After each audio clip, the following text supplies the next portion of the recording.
This week on Act Out, the spin on the impeachment frenzy that you're not hearing but really, really need to. Plus, the difference between a whistleblower and a status quo whistler. Next, Caitlin's Posey Belknap joins us to talk constitutional amendments, working inside versus outside the system, and finding hope without optimism in the fight. From tweets to marching in the streets, this is Act Out. Rockets! Blockade! Bulldozers swarm outside the checkpoint gate. An orange flash broke the hush and blew me into the street. I awoke next to the body of my baby. No! Welcome to Act Out. I'm Eleanor Goldfield, and this is your tipping point. So, impeachment, the flavor of the week. I'm sure some of you are sick and tired of hearing about it, but I gotta say, strap in, because you're gonna be hearing a lot about it until, way later next year. And of course, I know that you don't come here to hear the rehashing of a smashed logic that you can easily get by just turning on any news outlet. So what I want to focus on is, first of all, why this is a shitty idea.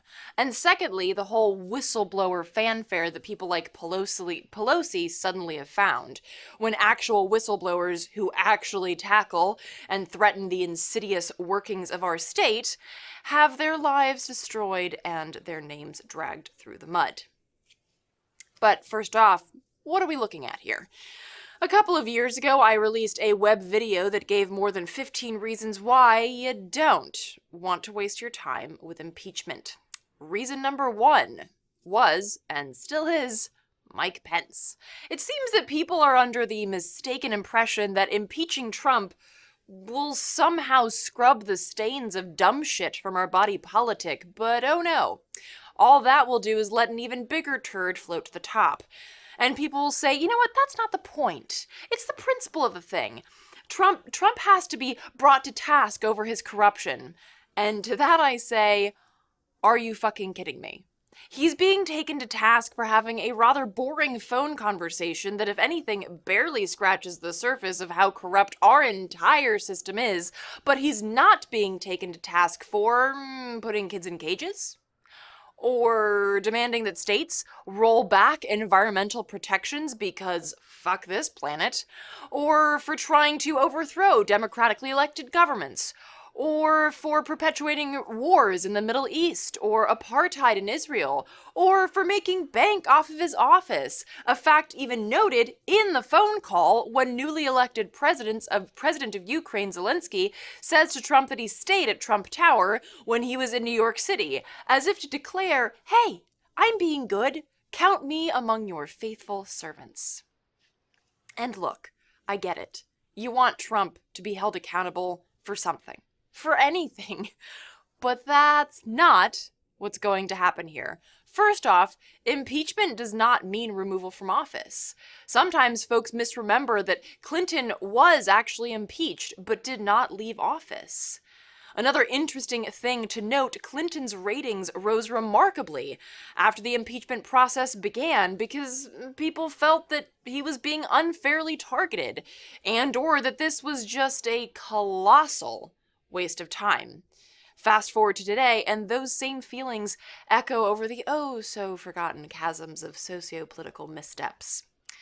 Last week, indeed, Trump released a video on his Twitter where he says, quite rightly, that all the Democrats care about is impeachment. It's like a Hail Mary that they're throwing in the wrong fucking direction when the actual way to score is to run the ball. But you know, then you gotta try to dodge all the actual issues like Medicare for all and affordable education and the climate, never-ending wars. And that's just really not worth it. It's not worth it because that's what the people really want. That's what we really need. And as someone who's been incredibly poor and still isn't what one might call financially secure, I gotta say, when you're sleeping in your car, you don't really give a flying fuck about the tit-for-tat paddywhack sandbox fights of the 1%ers. It's a distraction, and not a very good one. The Dems have a weaker case than the guy whose case I sat as a juror for, who had stumbled through the drive-thru demanding a burger before getting into his car and hitting a lamppost. However, he still claimed that he wasn't drunk driving. The Dems are shit-faced. They're drunk on the elixir of elitism, high off of the heights that they enjoy because we're down here, neck deep in reality. If this makes it past the inquiry in a House vote, it then goes to the Senate, the Republican-controlled Senate, that will act as judge and jury on this thing, and you don't think that they're going to have a sobering effect on the Dems? That they're not going to drag Biden through the mud?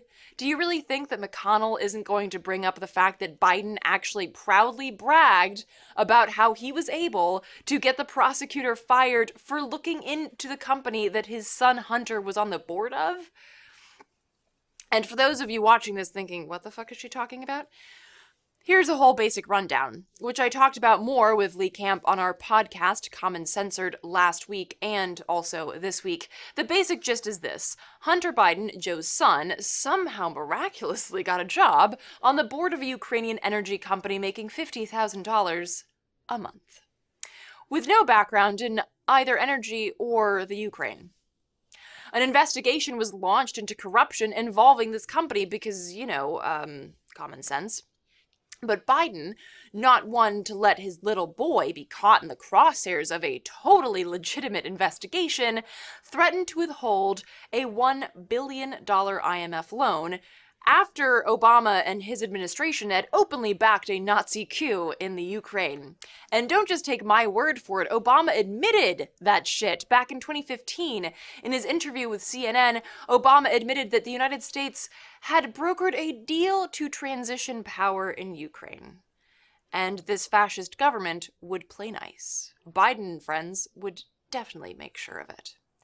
2 years after Biden leaves office and he's running for president, he would take the time to brag about that too. With cameras rolling, Biden told a Council on Foreign Relations event, "I said, I'm leaving in 6 hours. If the prosecutor is not fired, you're not getting the money." Well, son of a bitch, he got fired. Which is obviously the kind of shit that you brag about to the Council on Foreign Relations. Because America.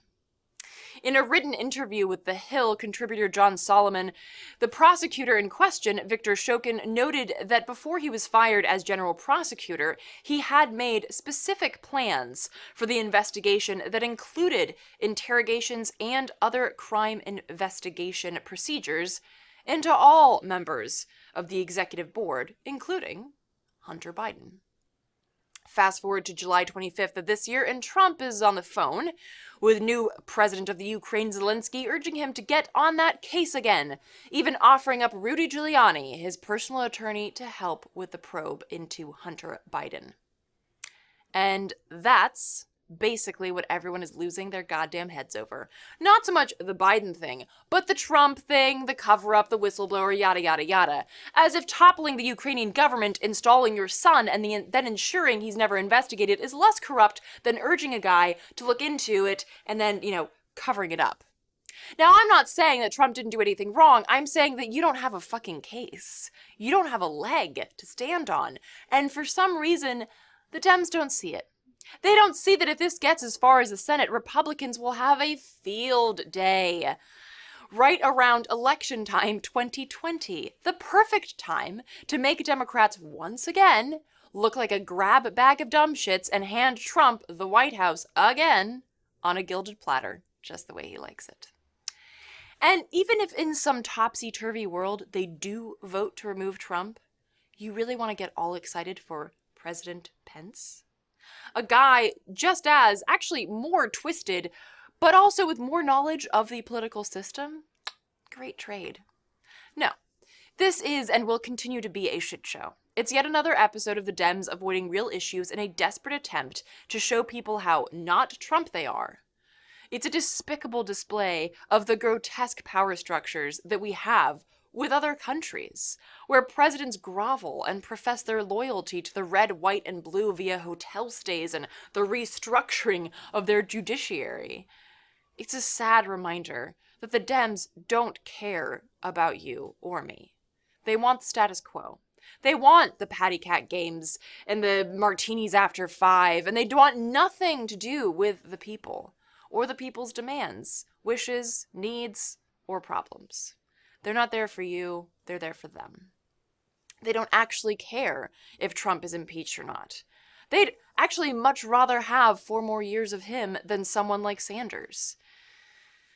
So, if you want to spend time impeaching anything, work on impeaching the whole damn system.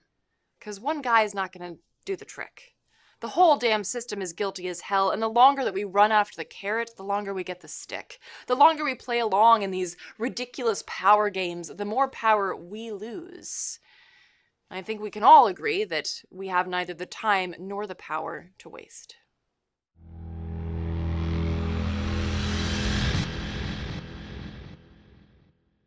So another thing I want to point out before we move on is the bullshittery at play in Nancy Pelosi's impeachment announcement. During her speech, aside from some really gross pandering to old dead white guys from 200 years ago, she kept talking about this whistleblower. The person who told the world that Trump had had this nefarious phone call with the Ukrainian president. She says the word whistleblower 11 times. And if you didn't know her, or her history, you'd think that she's the biggest fan of whistleblowers. She said, quote, "I was there on the Intelligence Committee even earlier in the 90s when we wrote the whistleblower laws and continue to write them, to improve them, to ensure the security of our intelligence and the safety of our whistleblowers." The truth is that she fucking hates whistleblowers. Unless they're useful for her political career, then she loves them. Ironically, however, seeing as what a shit show this whole impeachment process is and will continue to become, she isn't really doing herself any favors, but at least she can hold this whistleblower up as an example of how much she loves whistleblowers and how much she hates Trump.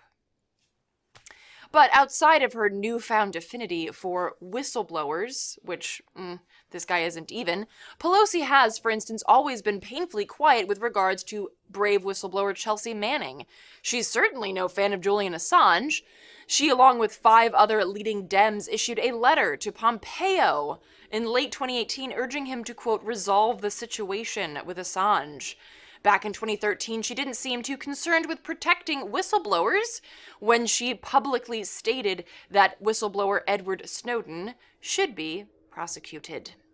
Meanwhile, I wonder how she feels about, the nearly 100,000 Pentagon whistleblowers who have been silenced. Where's their right to be heard? Or how about Daniel Hale, a former U.S. Air Force language analyst who in 2015 blew the whistle via what's now known as the Drone Papers, detailing the inner workings of the U.S. military's assassination program in Afghanistan, Yemen, and Somalia. Hale is now being blocked by the U.S. government from presenting any evidence that he had actual good motives when releasing this information to the public. Something not so different from what happened to whistleblower Chelsea Manning.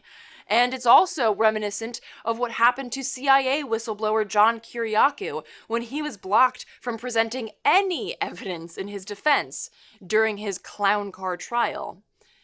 Edward Snowden captured this hypocrisy well when on September 26th he tweeted in response to an Onion headline, "On a scale of ha-ha to LOL, how likely would you say it is that politicians' sudden interest in whistleblowing will lead to the reform of the Espionage Act, which the government has routinely used to jail the sources behind some of the most important stories in U.S. history?"